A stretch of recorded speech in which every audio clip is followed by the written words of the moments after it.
Olá você telespectadora, olá você telespectador da TV Cultura Litoral. A partir de agora você acompanha a edição do Opinião Litoral desta segunda-feira, 6 de março. Você vai ter comentários, análises das notícias pela jornalista Thaís Margarido, pelo economista Denis Castro. A gente vai começar comentando com o Denis um caso que não é muito da área dele, que é economista, mas que é da área de todo mundo, né? Porque é de violência contra a mulher e de uma violência que chocou o país. Aquele procurador de registro, Demétrio Macedo, que espancou a chefe, a procuradora Gabriela de Barros, ele saiu da prisão e foi para uma internação por questões psiquiátricas. A defesa fala em problemas de narcisismo. Agora, o transtorno de narcisismo, a pessoa que sofre disso é imputável. Então, uma coisa estranha essa saída da prisão, porque pelas imagens que foram gravadas da agressão, Denis, esse procurador não tem a menor condição de conviver com outras pessoas. Imagina uma caixa de supermercado atendendo esse procurador, ou uma atendente na farmácia, uma professora, não tem nenhuma condição de convivência com outros seres humanos, tem? Boa tarde. Boa tarde, Paulo. Boa tarde, telespectadores. É um sujeito que nem esse não tem condição de viver em sociedade, né? Não tem condição de viver com mulheres, porque ele já mostrou toda a violência dele, toda a crueldade dele. Eu não sou psiquiatra, mas até uma sociopatia, até uma psicopatia, uma pessoa que é agressiva nesse nível, agressão injustificada contra a mulher, uma covardia. E infelizmente é mais um dos milhares de casos que nós observamos de agressão às mulheres, que acontecem todos os dias e todos os dias a gente se choca e por mais que sejam feitas campanhas, talvez esteja faltando que a punição seja mais rígida e exemplar. E nesse caso dos agentes do judiciário, nós observamos muito sempre essas saídas, né, essas formas que a justiça acaba por preservar, seja quando é um advogado, seja quando é um agente do Ministério Público, um magistrado, sempre que acontece atos de violência ou de crimes cometidos por eles sempre arrumam uma saída para amenizar a pena, para amenizar o sofrimento o pagamento pelos atos que essas pessoas fizeram. Então, acredito que o sistema ele tem que ser mais exemplar na punição. Não adianta a gente só fazer campanha para que as mulheres não sejam agredidas, mas as pessoas que agridem as mulheres dessa forma ou de qualquer outra forma, seja até o assédio moral, elas devem ser punidas exemplarmente para que não ocorra mais. E o que a gente mais observa é que normalmente as penas são irrisórias, né? Nesse caso específico, tem uma outra característica muito estranha. O procurador se afastou temporariamente do cargo por problemas emocionais. Mas quando ele voltou, ele pediu para voltar para o cargo, demonstrando sanidade, equilíbrio, atestado inclusive, né? Coisa que evidentemente se mostrou falsa depois, né? Com certeza. Então, talvez até a questão também da admissão, né, das pessoas no serviço público deveria ter um rigor maior e menos subjetividade. Eu já vi pessoas aptas não serem aprovadas e pessoas completamente inaptas, que se demonstraram inaptas de viver em sociedade, serem aprovadas. Então, às vezes, o critério é subjetivo também na avaliação psicológica e psiquiátrica, né? Então, a gente precisa ter uma responsabilidade maior, né, de quem faz os critérios da seleção, quem é o responsável, porque acredito que as coisas vêm dando muito errado, seja na educação, seja no judiciário, seja na polícia, muita gente desequilibrada ocupando o cargo público. Então acredito que os critérios eles devam ser mais rígidos e essa questão da estabilidade eterna também. Essas pessoas não devem ter a certeza de que, por mais que elas cometam atos ilícitos ou de violência, elas não vão perder os proventos de forma alguma. Sempre vão ter garantido os seus proventos até o final da vida. Acredito que a gente tem que penalizar o funcionário público que age de maneira criminosa, ele não pode ter essa certeza que ele vai ter os proventos até o final da vida e que a pena dele vai ser minorada. No caso dele, provavelmente ele vai perder o cargo, ainda não perdeu, mas vai perder o cargo de procurador em registro. Agora, no caso de promotores e juízes, desembargadores concursados, quando eles são condenados por algum ilícito, a punição acaba sendo a aposentadoria compulsória com vencimentos proporcionais ao tempo do exercício do cargo, que o Denis tem razão, é realmente um absurdo. Agora tem uma outra pauta que essa é especial para você e é tão absurda quanto essa. Em 2002, a Nestlé comprou a fábrica de chocolates Garoto de doces no Brasil, 2002. O Conselho Administrativo de Desenvolvimento Econômico, o CAD, que cuida da proteção do mercado, para que não haja uma concorrência desleal, para que não haja cartel, para que não haja monopólio, vetou essa compra. Depois disso, a Nestlé foi na justiça, derrubou, houve outras reviravoltas jurídicas em 2008, em 2018. Agora, nós estamos em 2023, essa semana o CAD tem pautada essa questão. É completamente absurdo isso. 21 anos depois, o mercado de chocolates no Brasil já não tem nada a ver com aquele mercado de 2002. Até a PAN já faleceu, né? Pediu a PAN pediu concordar. A Cacau Show entrou com muita força, Cacau Brasil. Os players já são outros. A Lindt, né? Então, o mercado é completamente diferente para a gente ter noção do absurdo que é o prolongamento desse caso na justiça. Um jurista brasileiro que, por sinal, o centenário da morte dele foi nesse mês de março, um dos grandes juristas da história do Brasil, Rui Barbosa, ele disse textualmente que uma justiça que tarda, acho que ele nem pensava num caso desse de 21 anos, né? Mas uma justiça que tarda não é justiça, não é, Denis? Essa questão do CAD ela é bem polêmica, a gente já veio da questão das pastas de dentes, na época que eles a Colinos teve que tirar a marca por um período, virou Sorriso, enfim. Uma série de fatores aí que é um órgão que, em tese, é para proteger a sociedade, né? Proteger da formação de cartel, mas o que a gente observa na sociedade brasileira é que as empresas elas combinam preços entre si, elas combinam estratégias entre si e que a concorrência, principalmente, vamos colocar o setor bancário, é mínima, é irrisória. Então, muitas vezes, além da demora, a falta de efetividade realmente na proteção do mercado e da sociedade brasileira. A gente não observa que esses órgãos eles têm o dinamismo necessário para acompanhar o mercado, para proteger o consumidor, proteger a sociedade brasileira. Acaba virando só um caso para a justiça, onde as empresas gastam milhões, gasta-se muito dinheiro, o Estado gasta muito dinheiro, perde-se muito dinheiro, perde-se muito tempo para não se tomar decisão. As fábricas estão funcionando e sai a fusão e não sai a fusão. E aí o mercado já mudaram os players, a conjuntura do mercado. E a gente tem que rever também essas questões, essas estruturas administrativas do Estado brasileiro, como o CAD, tem que buscar uma eficiência e trabalhar em prol da proteção do consumidor. Demorar 21 anos para tomar uma decisão é um caso absurdo, é um caso que não é compatível com não existe desculpa plausível para se explicar uma situação dessa.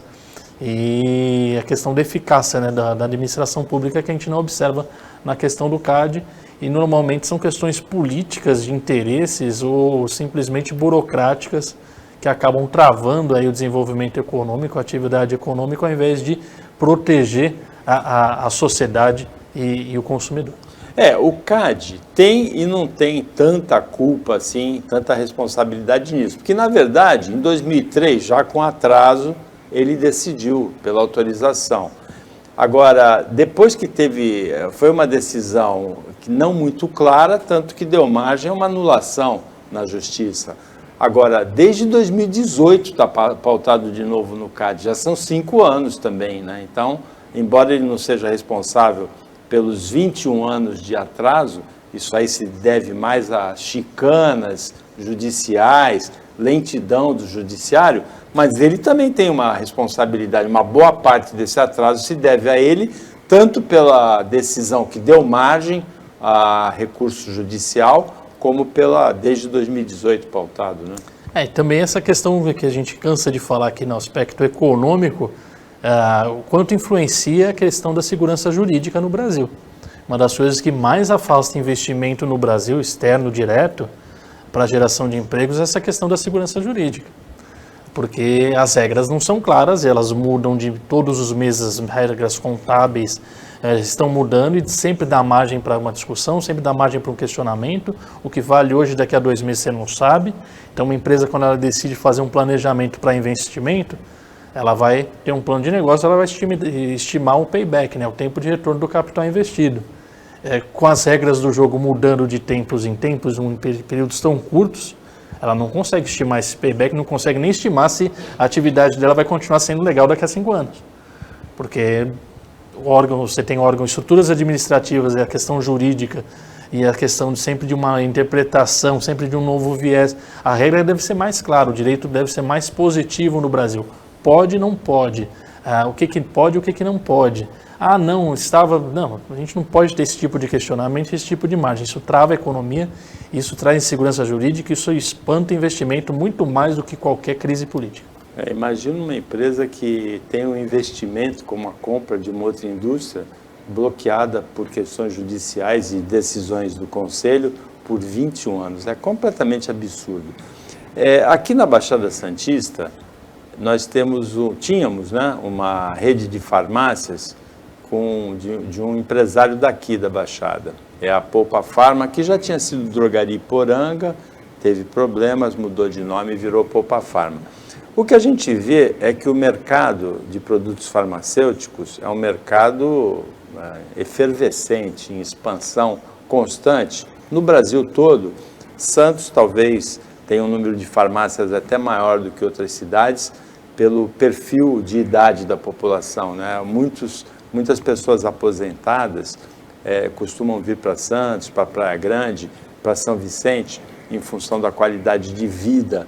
Tem um imóvel, compram um imóvel aqui durante a carreira profissional e acabam morando aqui em Santos, Guarujá, Praia Grande, São Vicente, pela proximidade da praia, pela qualidade de vida.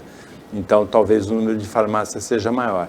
Mas a gente vê outras redes de farmácia, como Droga Raia, Drogazil, se expandindo e, infelizmente, a gente viu a Poupa Farma minguando, entrando num processo de decadência, fechando as lojas e prepara agora a demissão de 300 funcionários, de 1.200 funcionários. Mais uma questão dramática, essa questão do ramo farmacêutico, as empresas maiores, né, que você comentou, elas já são empresas de capital aberto, elas já têm ações em bolsa. A Droga Raia, a Drogazil. Sim, elas já têm ação em bolsa, então, ou seja, elas já abriram capital para investidores poderem se associar, né, comprar os seus papéis e nisso injetar dinheiro. E aí a gestão até fica mais profissionalizada, Fica, né? Porque tem os graus de governança corporativa, né? Então, quanto maior for a transparência dessa gestão, maior é o grau de governança corporativa que essas empresas elas recebem da Bolsa de Valores. Ou seja, elas são obrigadas a divulgar os balanços, as suas informações. Uma questão sensível desse mercado é que esse mercado, a margem de lucro das farmácias ela é muito baixa. Ou seja, essas redes de farmácia, como é que elas aumentam faturamento e lucro? Abrindo mais uma unidade. Então, por isso a profusão de unidades dessas grandes redes. Eles só conseguem aumentar a lucratividade da empresa e da operação abrindo novas unidades. Se ele manter o número de unidades, o lucro dele tende a ficar baixo e o crescimento dele tende a não acontecer. Então, para crescer, eles precisam se expandir. Então, é uma característica dramática desse mercado que o pequeno ele não consegue sobreviver. Tem uma outra característica parecida com o mercado varejista, por exemplo, a gente teve no mês de janeiro o caso das lojas americanas, que é o da questão do fluxo de dinheiro.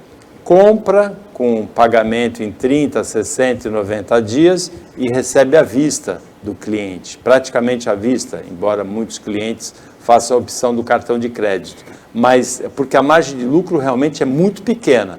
É nessa jogada da expansão e nessa prática do fluxo de caixa, recebe mais à vista e paga mais a prazo. Né? É uma questão sensível no mercado brasileiro. Né? A gente tem até uma rede que se instalou aqui em Santos, a Leroy Merlin. Ela tem essa prática junto aos fornecedores. O pagamento para ela é 75, 90, 120 dias. E ela tem a prática de vender rápido.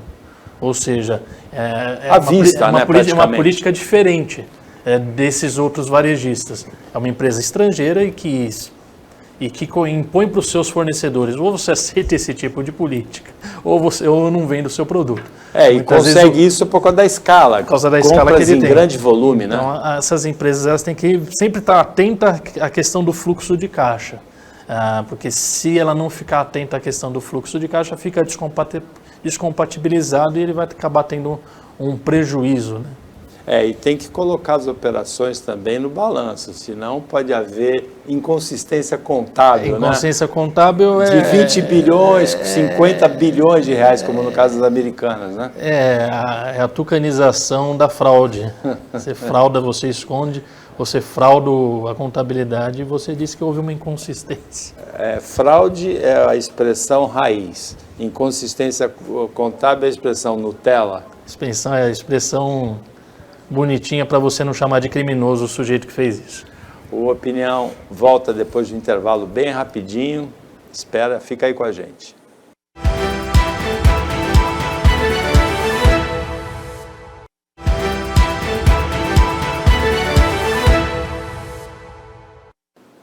Voltando com a Opinião Litoral desta terça-feira, você vai ter análises, comentários neste bloco do economista Denis Castro. Tem uma notícia interessante, foi anunciado ontem pelo governo estadual a destinação de 300 apartamentos de um conjunto habitacional pronto em Bertioga para vítimas da tragédia recente de São Sebastião, principalmente para os moradores desalojados, desabrigados da Vila Saí, onde a questão foi mais dramática. O que é interessante é que essa ocupação, essa destinação desses apartamentos é parcial, provisória, por 8 meses. Depois disso, enquanto se providencia a reorganização da vida dessas famílias em outro local, aí os apartamentos vão ter a destinação original, mas por 8 meses eles ficam com essas famílias. O que a gente pode destacar nesse caso é uma certa agilidade, uma certa originalidade na decisão do governo estadual, embora seja verdade que esse conjunto já estivesse pronto desde 2020 e por problemas burocráticos não tivesse sido entregue ainda. Então tem um problema e tem uma solução aí. É uma característica desse governo positiva que vem surpreendendo os paulistas, essa dinâmica do atual governador e da sua equipe, né, para propor soluções. Até o momento ele vem propondo soluções, ele vem tendo ideias, né, como foi ocupar as pousadas lá da região com as pessoas que estavam desabrigadas, o governo pagando a estadia. Então ele vem com criatividade para resolver esse problema dessa tragédia, dessas pessoas desabrigadas, e para dar dignidade de novo para a população que passou por esse problema. Então é interessante, a gente gostaria de ver isso de todos os agentes do executivo municipal, estadual e federal ao longo do Brasil. Se a gente tivesse essa proatividade, essa dinâmica para a resolução dos problemas, nem que seja parcial, né? Vamos esperar a resolução completa desses problemas, essas famílias serem devolvidas aos seus locais de origem com dignidade, né? Com moradia decente, com saneamento básico, acesso ao emprego e tudo que uma pessoa necessita. O problema da moradia no Brasil é um problema crônico e dramático. São, de acordo com as estimativas do governo federal, 4 milhões de pessoas morando em áreas de altíssimo risco. E todo ano, durante o período de chuvas, invariavelmente nós temos notícias de tragédias desse tipo. Em 2020 foi em Santos, Guarujá, São Vicente. Em 2021, 2021 foi na Bahia, né? Agora nesse ano de 2023 em São Sebastião, já foi em Teresópolis, já foi em Franco da Rocha, é recorrente, já foi em Santa Catarina, é recorrente esse problema de desalojamento, de famílias desabrigadas por tempestades e de mortes também. Não é uma questão simples de resolver, porque a maioria das famílias não tem como arcar com o custo de uma unidade habitacional, nem com a manutenção, né, depois de uma unidade habitacional construída pelo governo. A gente costuma colocar na mesma vala todos os governantes, mas, na verdade, há algumas iniciativas interessantes que devem ser destacadas. Aqui perto da gente, nós vimos a remoção de mais de 1.000 famílias, milhares de famílias, das cotas em Cubatão, num projeto do governo do estado. Aqui em Santos, nós vimos um projeto que começou no final da década de 90, com a vereadora, depois vereadora Cassandra Maroni Nunes, geóloga, que foi coordenadora regional dos morros, de prevenção de riscos em áreas dos morros. Todos os prefeitos que vieram depois, Thelma de Souza, Davi Capistrano, Beto Mansur, João Paulo Papa, Paulo Alexandre Barbosa e o prefeito atual, deram andamento, deram seguimento a essa política que deve ter, provavelmente, evitado muitas mortes, muitas tragédias. O prefeito de Santos, Rogério Santos, na semana anterior à tragédia de São Sebastião, ele disse que havia uma previsão de uma chuva muito forte para março aqui na Baixada Santista e que todo o foco das obras em Santos estava destinado para essas obras de prevenção. Então, porque a gente, quando acontece o desastre, a gente coloca todo mundo, ninguém faz nada, tudo um absurdo. É um problema muito difícil, mas que tem que ser enfrentado, né? Tem que ser enfrentado, tem que ter dinheiro provisionado, tem que ter a participação do Estado, tem que ter o planejamento. E essa questão habitacional no Brasil é uma questão que ela é complexa, mas ao mesmo tempo de fácil resolução. Porque nós vemos as pessoas com menor poder aquisitivo sendo empurradas para áreas de risco, sendo que é um país que é carente de desenvolvimento, é carente de preparação de mão de obra, então você gera muito dinheiro, você construir moradia para essas pessoas, você trazer elas para uma condição digna, com acesso a saneamento básico, educação, posto de saúde, hospital. Então, é uma questão que realmente a gente enxerga do ponto de vista econômico, existe um desleixo da sociedade brasileira para um planejamento de inclusão dessas pessoas. Que a gente vê o Auxílio Brasil, o Bolsa Família, são necessários esses instrumentos? Numa democracia liberal, são instrumentos imprescindíveis. No entanto, você tem que ter uma preparação dessas pessoas para que elas atinjam uma condição de dignidade. Acesso à educação, preparação da mão de obra delas. De novo, a questão traz incentivo para a instalação de indústrias e planejamento para que as pessoas que trabalham nas indústrias possam morar próximo de onde elas estão. Porque a gente observa que em São Paulo, por exemplo, na cidade de São Paulo e até aqui na Baixada Santista, muitas vezes as pessoas gastam 1h30, 2 horas para chegar no seu trabalho.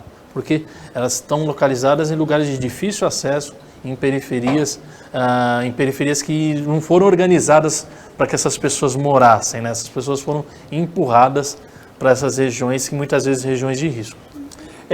No final da década de 90, houve a queda de um pontilhão em Santos, no Canal 3.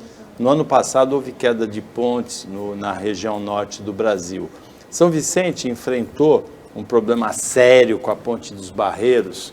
Nesses últimos anos, ficou interditada há bastante tempo, com muito problema. E a Ponte Pensa em São Vicente está passando por manutenção. É importante que essa manutenção seja feita para evitar problemas maiores. Agora, de vez em quando dá problema. Hoje ela vai estar interditada das 8 da noite até as 6 da manhã de amanhã, para substituição das tábuas do piso e também dos gradis. O ciclista e o pedestre podem continuar usando porque é a faixa lateral. O que causa espécie é que ela recentemente passou por uma reforma que durou muito tempo, ela ficou muito tempo fechada, e tão rapidamente houve a degradação desse bem público, e o que causa menos revolta é que dessa vez eles vão interditar por um curto período, pelo que eles previram, pelo que está previsto ali pela prefeitura, é de segunda a sexta-feira, das 8 às 6 da manhã. O impacto para a sociedade vai ser menor, mas mesmo assim a gente sempre se pergunta, né? Como é que você faz uma reforma, que essa ponte fica fechada durante 3 anos e depois passa por outra manutenção que ela fica interditada e tão rapidamente ela já está degradada. Está em condições piores do que ela estava antes de ser reformada, antes da grande reforma. Isso eu falo como usuário eventual, né? Às vezes eu passo por ali e antes da grande reforma eu achava que ela tinha condições melhores do que está apresentando agora atualmente. E ela é centenária, né? A Ponte Pêncil, a inauguração é de 1914, então é uma ponte centenária que continua aí prestando serviço. É importante que se evite esse tipo de incidente de manutenção, ficar pior do que era antes ou ficar interditada de novo, como disse o Denis. Nós vamos parar para o intervalo bem rapidinho e voltamos já já para o último bloco.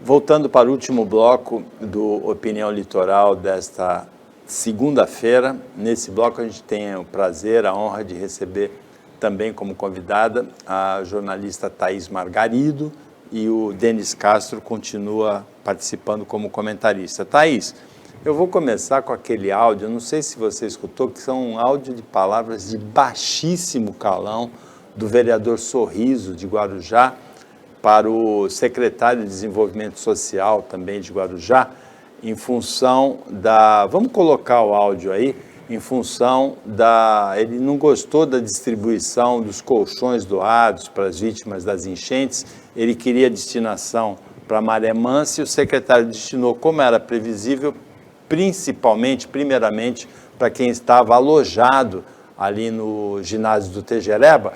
O vereador ficou revoltado também porque ele disse que ajudou a carregar os colchões para o Tejereba, que tinha comprometimento de mandar para Maré Mansa. Agora, nada justifica um áudio desse teor para qualquer pessoa, mas principalmente para uma pessoa que representa o eleitor, né? Vamos ao áudio. Aqui não tem nenhum moleque não, sabia? Aqui tem homem. Você hoje está com a pasta, né, da ação social, como secretário, mas eu acho que o respeito é acima de qualquer coisa. Então pegue seu colchão, enfia dentro do tá bom, meu irmão? Você me respeita, rapaz, não tá dando com moleque aqui não, você tá dando com amigo e vereador, rapaz, eu tô na comunidade trabalhando. É realmente de uma grosseria inacreditável, né, Thaís? Boa tarde, até peço desculpas por começar com esse áudio. Boa tarde, Paulinho, obrigada pelo convite, é sempre um prazer estar aqui com vocês. Lamentável, de tamanha indignação ver a postura de um vereador, aquele que legisla, faz a legislação, que tem que dar o bom exemplo, que é aquele que vai em luta, né, Denis, em busca de melhorias para a população, se comportar dessa maneira, com tamanha falta de respeito com o secretário municipal. Eu há pouco falei num outro programa que legislar é uma coisa e executar é outra. Então, nada contra os legisladores, os nossos vereadores que ocupam as inúmeras câmaras na Baixada Santista. Mas estar no Poder Executivo, são raros os vereadores que abrem mão do mandato para ocupar um cargo de secretário quando recebe o convite de um prefeito. Só sentando na cadeira do Executivo é que você sabe e sente a tamanha responsabilidade de fazer a gestão pública. Então, num caso como esse, uma tragédia como essa, aquele desespero, você tem prioridades a atender.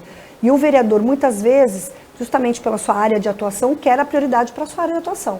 O que não justifica de maneira alguma a forma que ele falou. Então foi uma falta de respeito com o secretário que, se está à frente da pasta, é porque tem competência, pelo menos a gente espera isso, para gerir aquela pasta tão importante numa hora como aquela de tragédia, desenvolvimento social. Falar desta maneira, e o fato dele ter ajudado não seria mais que obrigação enquanto vereador a descarregar os colchões que foram doados. Agora, existe uma logística, um planejamento. Independentemente disso, que comportamento você vai esperar agora do eleitor vendo um posicionamento de vereador como esse? Lamentável, Fico triste de saber que a Câmara do Guarujá ainda conta com vereadores desse nível. É muito triste, porque perdem a cabeça. Você está lá para ajudar e não para piorar a situação. E imagino como é que tenha ficado o secretário ao ouvir um áudio desse, com tamanha responsabilidade que ele tinha de atender as áreas mais afetadas da cidade, Paulinho. Agora, Denis, veja, essa tragédia, ela teve atenção muito chamada para São Sebastião, principalmente pelo número de mortes, né, pela dimensão humana da tragédia. Guarujá, a coisa foi pesada também, porque se a chuva recorde, talvez recorde na história do Brasil, a chuva de quase 700 milímetros em Bertioga, em Guarujá choveu 400 milímetros. Também é uma chuva absurda em 24 horas. Teve muito problema, não teve morte, mas teve muito problema de enchente, inclusive em condomínio de alto luxo, como Acapulco, né? É uma tragédia que aconteceu aqui no nosso litoral, com essas implicações. Só a questão, comentário sobre a conduta do vereador, uma vergonha, mais um mau exemplo, dado aos milhões, né? Não é o primeiro caso, a gente vê em todas as câmaras municipais, os vereadores não exercendo as funções deles de fiscalizar o executivo, mas sempre querendo fazer ou populismo barato ou gastos exacerbados. A gente observa aqui em Santos vai ter uma reforma da Assembleia Legislativa de 3 milhões e 200. Dá para construir 25 moradias populares. Existe carência habitacional em Santos? Existe. A reforma da Câmara? A reforma da Câmara vai custar 3 milhões e 200. Então, a gente observa esse tipo de comportamento, nesse tipo de nível. O eleitor, gente, o ano que vem tem eleição.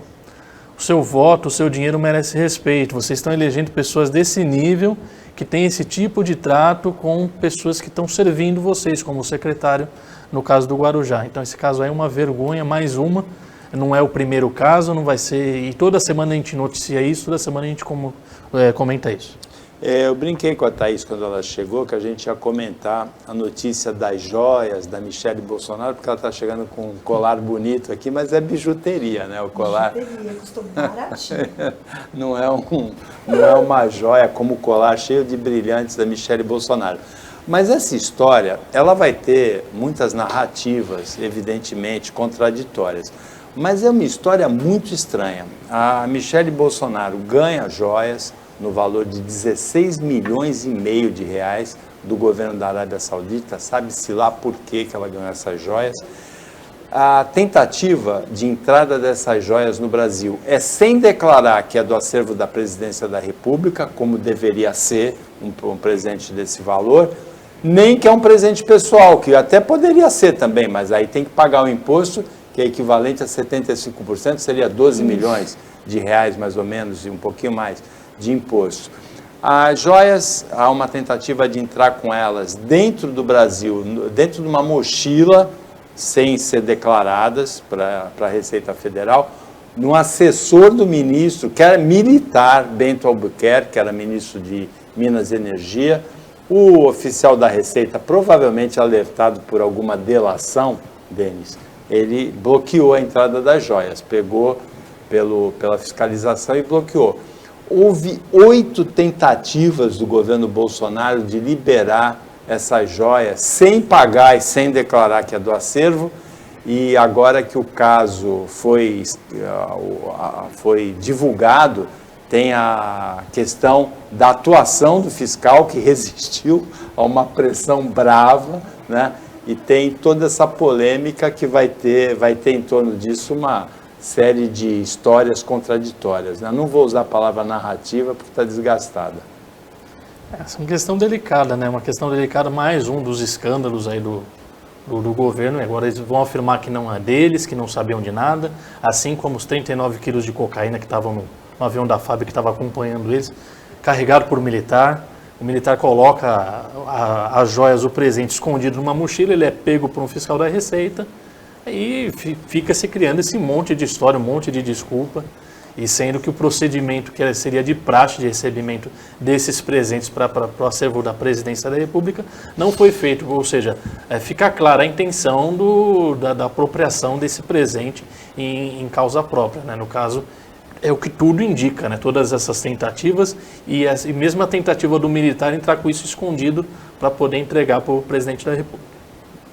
É um caso muito estranho, hein, Thaís? Você que está com essa bijuteria bonita aí, você usaria inclusive um colar desse valor? Não dá para usar um colar desse valor, só dá para ficar no banco, no cofre do banco e com seguro, não é? Ou então num grande evento, ela então, enquanto primeira-dama, nos grandes eventos, no recebimento de chefes de Estado com suas primeiras damas, ela poderia usar num evento grandioso dentro do palácio, enfim. Para assim, ofuscar todas as outras. Mas se foi um presente, né, longe de fazer a defesa. A questão é que o que ainda não foi esclarecido. É um presente pessoal? Se é um presente pessoal, por que não declarar? De repente pode, a primeira-dama da Arábia Saudita, quero presentear como cortesia, lá eles usam só pedras preciosas e joias, vou lá presentear a primeira-dama do Brasil numa visita, entrega. Então faz a declaração, por que não? Né? Porque a gente acha que o jeitinho brasileiro perdura todo o tempo. Eu ganhei, vou colocar na mala e vou voltar para o Brasil. Ou, olha, eu estou te mandando um presente, tá bom, manda por um oficial, porque não vai ter fiscalização, vai passar direto. E aí a gente começa a ver que realmente a ordem no país parece começar a funcionar. Ou seja, menos ingerência política e mais gestão pública, né? Agora vamos aguardar, afinal de contas, e a joia está onde? Está na mão de quem? Continua na mão da Receita. Vamos aguardar. Agora, a legislação é bastante clara, né? Presentes que um chefe de Estado ou parentes dele ganhem no exercício do mandato são do acervo da Presidência da República, acima de um certo valor, né, Denis? Exatamente. O que você, por exemplo, se ele ganhasse um chocolate do primeiro-ministro da Suíça, tudo bem, o chocolate não dá para guardar, ele vai consumir, não tem grande valor. Mas no caso de joia, isso daí vai para o acervo da Presidência. E aí não paga imposto, né? E não paga imposto, até porque, mas você tem que declarar, né? Declarar que entrou aquele bem, vai ser notificado. E o outro que eles passaram, que eles também estão procurando, que teve outro conjunto de joias que eles passaram, que o ministro até apresentou o recibo, e eles foram consultar o acervo da Presidência, eles também estão procurando para ver se acha esse outro que foi declarado também, para ver se ninguém passou a mão. Vamos aguardar, mas vindo desse, sei lá, esse pessoal que ocupou o Palácio do Planalto foi bem esquisito, né? Agora, a questão eu sempre lembro da Michelle esvaziar o lago, matou as carapas para recolher as moedinhas, mas enfim, eu não sei o que passa na cabeça dessa gente. Eu acho muito peculiar. A alimentação das emas também, né? A ema com cloroquina, tadinha. Tem muita fofoca. Agora, Denis, você acha que houve uma delação aí? Você acha que esse fiscal que pegou as joias é um antibolsonarista? Não, mas que ele guardou de todo custo para se manter ali, para no momento certo colocar essa notícia, com certeza, porque aí a gente defende a estabilidade do serviço público. O bom funcionário ele tem que ter estabilidade justamente para não ser corrompido pelas pressões políticas. O emprego dele não dependia da boa vontade do Bolsonaro. Tanto que ele segurou bravamente, né? Foram 8 tentativas, até o final do ano o Bolsonaro mandou um avião da FAB com um assessor especial dele para pressionar que precisava pegar aquelas joias para levar porque ia trocar governo, enfim, aquelas desculpas esfarrapadas. A Receita está falando, não, vai ficar aqui, não está declarado, tem que explicar isso daqui, a gente tem que correr o trâmite correto, né? Agora, esse funcionário da Receita ele tem que ficar esperto, porque se o Bolsonaro ou a Michelle voltarem para o poder, eu lembro que quando o Bolsonaro assumiu em 2019, ele demitiu um fiscal do IBAMA que tinha autuado o Bolsonaro por pesca em reserva ilegal quando ele era deputado, né? E o fiscal do IBAMA foi demitido na época. Ele, que é todo a favor de arma, também apresentou um projeto para tirar as armas do IBAMA. Agora, Thaís, depois de amanhã, 8 de março, é o Dia Internacional da Mulher. A mulher ocidental, principalmente, ela tem muito a comemorar. Uma mulher da primeira metade do século passado ficaria impressionado com o espaço que vocês ocupam hoje, nas universidades, nos concursos públicos, até narração e arbitragem de futebol masculino, hoje tem a presença da mulher, mas no Brasil tem alguma coisa que empana muito esse avanço, que é a violência contra a mulher, né? Que a gente é uma questão que precisa ser enfrentada também. Houve no ano passado pelo menos um feminicídio por dia no Brasil, que é um número completamente absurdo, né? E o nome disso, feminicídio. Muitas vezes a causa da morte é simplesmente consequência de uma discussão que iniciou-se ou por ciúmes ou por falta de compreensão de ambas as partes, e o homem vai lá e toma por si só a medida dele, toma a decisão. O que falta, na verdade, por que isso perdura ainda, Paulinho? Porque a sensação de impunidade no nosso país ainda é muito grande quando a discussão é proteção à mulher. Não adianta, a Lei Maria da Penha está aí, mas ainda temos dificuldade, inclusive nas próprias DDMs. A mulher ainda se sente intimidada ao ir lá e delatar o seu agressor, falar que vem sofrendo ameaças, está se sentindo em risco. Primeiro, quando ela chega em alguma DDM, se quisera que todas as DDMs, as delegacias da mulher, pudessem ter só funcionárias femininas, né? Para que a gente pudesse contar com a mulher amparando outra mulher. A maioria das poucas DDMs que existem ainda são compostas por funcionários, por homens, então a mulher já se sente intimidada ao chegar e depor para um escrivão ou para um investigador. E quando ela toma a coragem de ir lá e fazer a delação e falar, olha, eu estou sofrendo ameaça, fui espancada, ela tem aquele receio de que a Lei Maria da Penha, que dá aquele distanciamento, a guarda para ela ficar segura em relação ao seu agressor, muitas vezes não é cumprida. Ao ponto dela ligar, a lei existe, as equipes em algumas cidades contam com o apoio das GCMs, das guardas municipais, para fazer esse patrulhamento Maria da Penha. Quando ela se sente ameaçada, ouviu que ele está com a medida de restrição e não cumpriu, o agressor não cumpriu a medida de restrição, ela imediatamente entra em contato para que a Guarda Municipal, junto com o apoio da Polícia Militar, tome uma atitude. Mas o que acontece? Nem toda a cidade está preparada para isso, está equipada para isso, e quantas mulheres já foram vítimas de feminicídio, mesmo com medida protetiva em vigor? Então, tem alguma coisa aí solta, precisa encaixar as peças para a gente, de uma vez, erradicar esse problema. A mulher ser morta pelo seu companheiro, o ex-namorado, o marido, ou até mesmo o vizinho, por uma questão amorosa, por uma convivência, por um encontro que eles tiveram e hoje não dá mais. Quer dizer, isso ser motivo de um assassinato. Agora, Denis, você é economista, tem uma questão aí, até orçamentária, que mostra bem a importância da adoção de políticas públicas claras. Nos 4 orçamentos que foram enviados ao Congresso pelo governo Bolsonaro, 2020, 2021, 2022 e 2023. O desse ano foi enviado ao Congresso pelo Bolsonaro, o de 2019 foi enviado pelo Temer. Então são esses 4. Os recursos de proteção para a mulher, para a ameaçada de violência, para o enfrentamento da violência contra a mulher, nesses 4 orçamentos, foram de 22,6 milhões de reais. Nos 4 anos anteriores, que são 3 do Temer e 1 da Dilma, mais ou menos, foi 366 milhões. Então, a tesourada da política pública do Bolsonaro no enfrentamento da violência contra a mulher é de 94% do que já era pouco, porque o Brasil é um país de muita violência contra a mulher. Ou seja, precisa de uma política clara, uma política pública de enfrentamento da violência contra a mulher. Precisa dessa política clara. Infelizmente, o governo anterior ele via isso como uma questão ideológica. Não é. É uma questão prática. As mulheres sofrem, as mulheres são assassinadas, espancadas, violentadas, agredidas, assediadas moralmente todos os dias. Então, é uma bandeira de qualquer governo, numa democracia liberal, numa sociedade civilizada. Então, a gente não pode dizer muito isso de algumas sociedades orientais, africanas, asiáticas, né? A gente está falando de democracias liberais. Ocidentais. Quando eu falo de democracia liberal, eu estou falando principalmente das sociedades ocidentais. Então, mas também tem Coreia do Sul, Japão, né? Sim, também tem essas democracias liberais onde você tem essas políticas de proteção à mulher, ou em muitos casos é cultural. Quando a gente fala desse tipo, então a gente precisa valorizar, porque no Brasil é uma escalada gigantesca.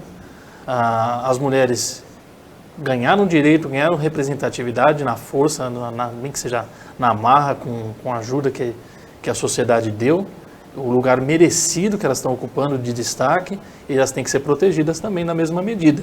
E o que a gente observa inúmeras vezes, né, com as agressões, tudo que a gente observa, os assassinatos, é que essas políticas elas foram relegadas para segundo plano no governo anterior, não fizeram as campanhas adequadas, o Ministério que cuidava disso, dos direitos humanos e da mulher, também não deu de ombros, estava mais preocupado com a questão do aborto do que com questões ideológicas do que com questões práticas. Não que o aborto não seja uma violência, mas é para ser discutido em outra esfera, não numa esfera religiosa, uma esfera do Estado. Que tipo de assistência que o Estado pode prestar para as pessoas, para as gestantes, né? Então, se muda o foco da discussão e se tira o foco do problema real. E foi o que aconteceu no governo passado. A gente espera que toda a sociedade se engaje nisso, que o governo dê mais atenção a isso e que seja política de Estado, não ideológica. Realmente, a política pública de enfrentamento da violência da mulher é muito importante. Nós tivemos o prazer hoje de receber aqui a Thaís Margarido. Ela teve um problema, não conseguiu chegar no começo do programa. A gente espera que você venha com mais tempo, numa próxima ocasião bem breve, para participar o tempo todo. Mas, Thaís, dia 8 é o Dia Internacional da Mulher. Eu gostaria que você dissesse uma mulher em quem você se inspira. Nós temos, assim, na luta feminista, Simone de Beauvoir, francesa, né, autora do livro Segundo Sexo. A gente teve recentemente a morte da jornalista Glória Maria, que desbravou caminhos não só para mulheres, mas também para mulheres pretas, né, como a cantora Elza Soares, como a Maria da Penha, que você citou aqui. Em quem você se inspira? Paulinho, por incrível que pareça, se hoje eu me sinto uma mulher forte, eu me inspiro na minha mãe. Foi a minha maior inspiradora, uma mulher forte, que ao lado do meu pai criou 3 filhas, nos forjou a sermos mulheres fortes, a lutar, a batalhar e disputar o seu espaço no mercado de trabalho junto aos homens.